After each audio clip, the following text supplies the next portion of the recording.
Так, кет. Алып шық. Столдарды орнына қойыңдар. О, көрермендер жақсы жиналып қалған. Келісім беріп келгендеріңізге баршаларыңызға рахмет. Қазір камера бүйтіп өздеріңізге бүйтіп крупный барған кезде қол бұлғап, бүйтіп күшті күлімдеп, анау бағдарламаны керемет қылып жазды. Музыка, Дәуке, музыка дайын ба? Свет бәрі дайын ғой. Бүгін келетін қонақтарымыз О, ассалаумағалейкум, Дәке. Қош келдіңіз. Келісім беріп келгеніңізге рахмет. Біздің 4-ші бағдарламамыз. Соның енді сіз өзіңіз енді алғашқы рет жүргізейін деп тұрсыз, 4-ші бағдарламам.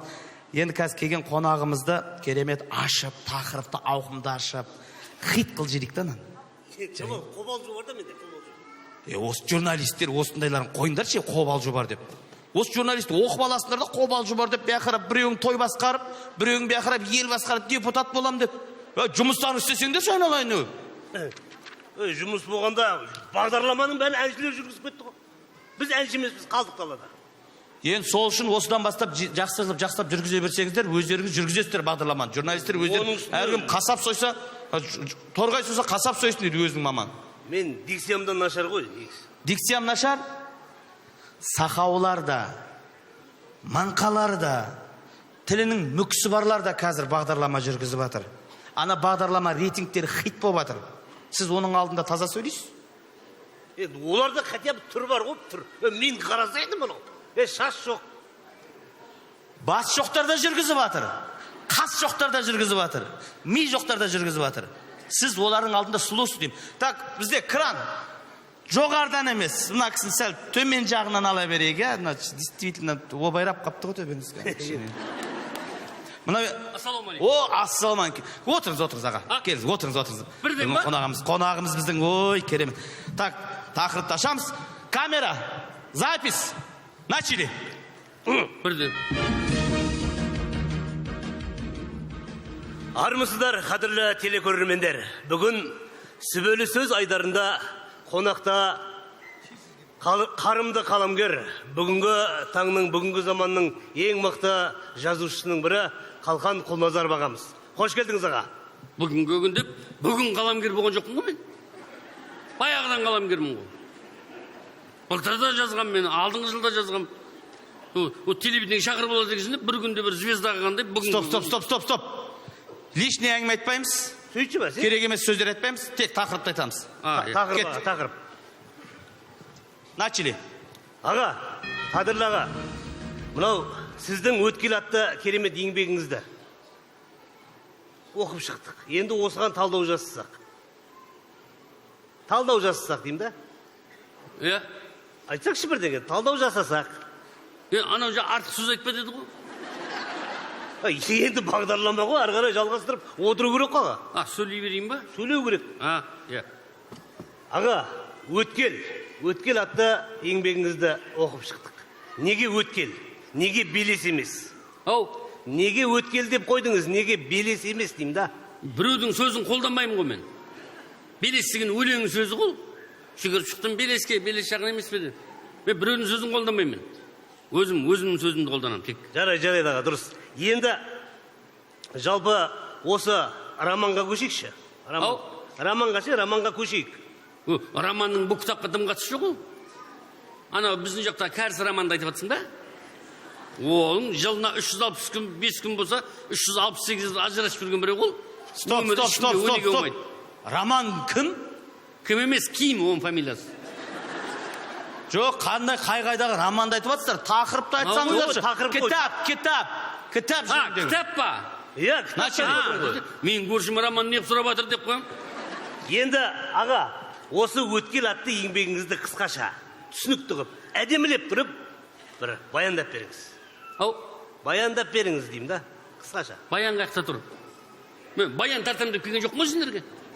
Менен басқа адам жоқ қой жұмсайды. Мен сізге баянды алып бер деп жатқан жоқпын. Мен сізге мынау романыңызды, өткел деген романыңызды қысқаша түсіндіріп беріңіз деймін. Роман деп ат қойдыңдар ма? Соны айт дейсің ғой, иә? Иә, соны. Содан бір күні атпен келе атырым.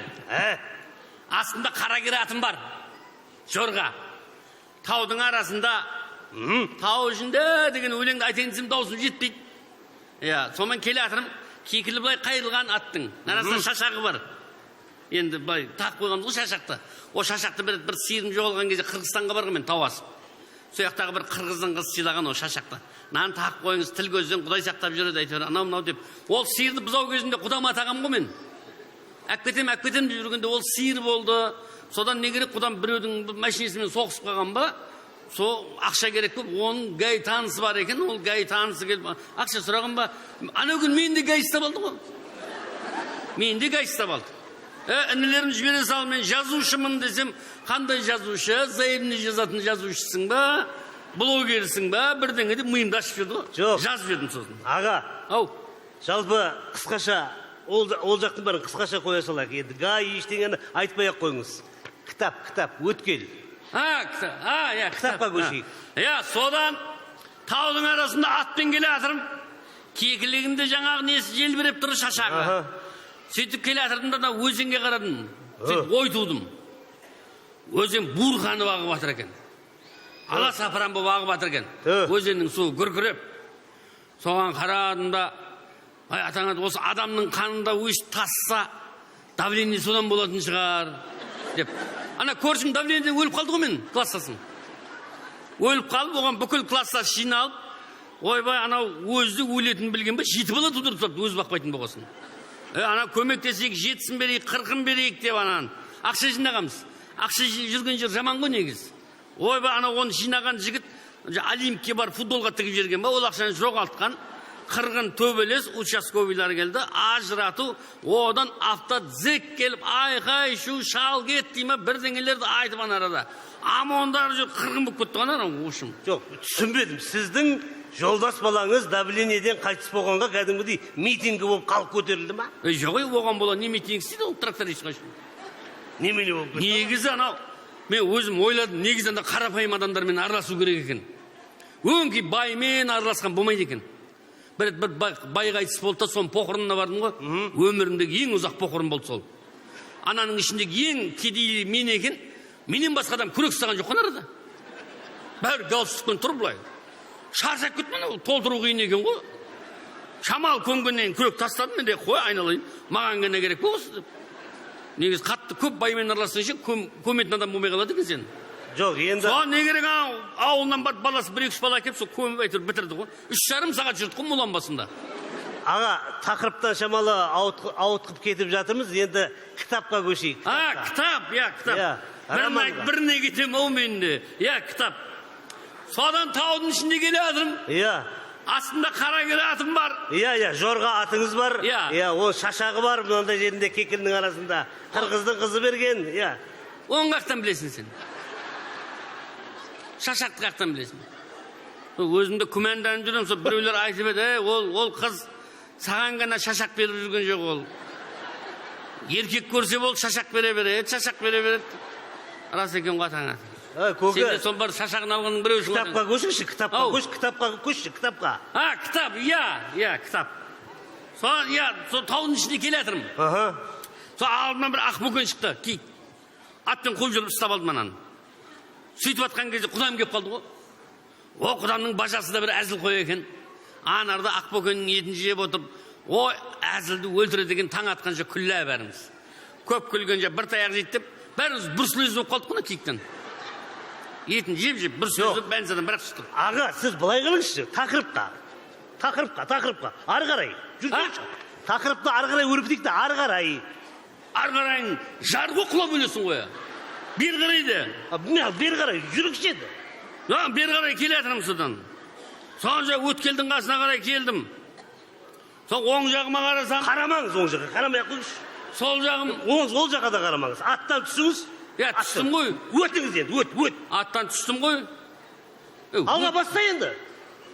Алға бассақтан білесің сен. Алға бастай деп атып, алға. Анау, мен әккеген водитель бар ғой, Мұхан деген. Сол алға бастың қасында Көксайда тұрады ғой. Бұрын Жетісайда туған ол. Жетісайдан Алматыға көшіп келген кезде квартирада Ақсайда тұрды. Қазір Көксайда тұрады, ертең өліп қалса Кеңсайда тұрады. Жоқ, аға, Мұханыңның қандай сай жағалап жүргенде шаруам жоқ. Өтші, өт. Өт дей бермеңдерші. Сарағашқа барсаң да өтің толған бірдеңе. Өттен басқа әңгіме айтпайды екен, қоюланған. Аға, аяғыңды бас ал. Аяғыңды бассана өткелге. Келдің ғой. Содан енді әр жерден оң аяқпен жүру керек қадам. Сол Иә. оң аяғым баса берген кезде тамыры тартылып қалды оң аяғым. Алдын бұрсылыз болған ғой, айттым ғой. Содан больницаға барғам, сол аяғым көрсет. Содан врач мынандай маз берді. Мынаны жақсан кетеді, жасын кеп қалған кісісін деді. Ана вазелин жағып ем, бөртіп қышып ана аяғым. Температурам көтеріліп, сосын тісім түсіп қалды. Режиссер, бергеш. Тісіңнің де тап бар ғой сен. Мынауың кім? Қуып баратыр ғой мынау. Ой, біздің қонағымыз ғой. Бұндай қонақты неменеге шақырдың мен? Қаламгер ғой бұл кісі. Қуғынбай мынау қалам береміз. Анау қуғынбай. Рахмет ма? Жүргізбейін. Қайдасыз? Жинап ал бағдарлама. Қойыз. Ауа райын жүргізуге бер. Келіңіз. Мынау есі дұрыс емес қой мынау. Көке? Мынау жынды ма не? Бүгін бір жет жұмыс істеп жатыр ма? Көке? Сұрақтары да ыңғайсыз екен бір. Жоқ, сонымен сіз ана өткел туралы осы айтпадыңыз ба? Өттіңіз ба? Өтпедіңіз ба? Соны айтыңызшы. Ол не өткел деген не ол? Ай, сіздің ана жазған тақырыбыңыз, шығармаңыз өткел деген. Соның енді Мен жазған кітабым көріпкел ғой, өткел емес. Көріпкел ғой. Сіз анау Шалабай атамның аруағы нан-нан-нан-ай деген кісі ма? Иә? Шалабайсыз ба сіз? Иә? Сіздікі ертең ғой бағдарламасы. Бүгін не қылып жүрсіз? Соң келген ғой, ертең нешеде келейін деп сұрайын десем отырғызым. Бірден бастап жердіңдер ғой. Не айтарын білмей қалдым ғой. Ой, көке, ана журналист әрең таққанда одан да айырылып қалдық қой. Ертең келмейсіз ба? Енді ертең нешеде келейін деп сұрайып келгем ғой мен. Ой, сізде. Жүріңіз анадан бар, кешірім сұрайық енді екеуміз бар. Қайда? Қайт шақырайық ана журналисті бірге.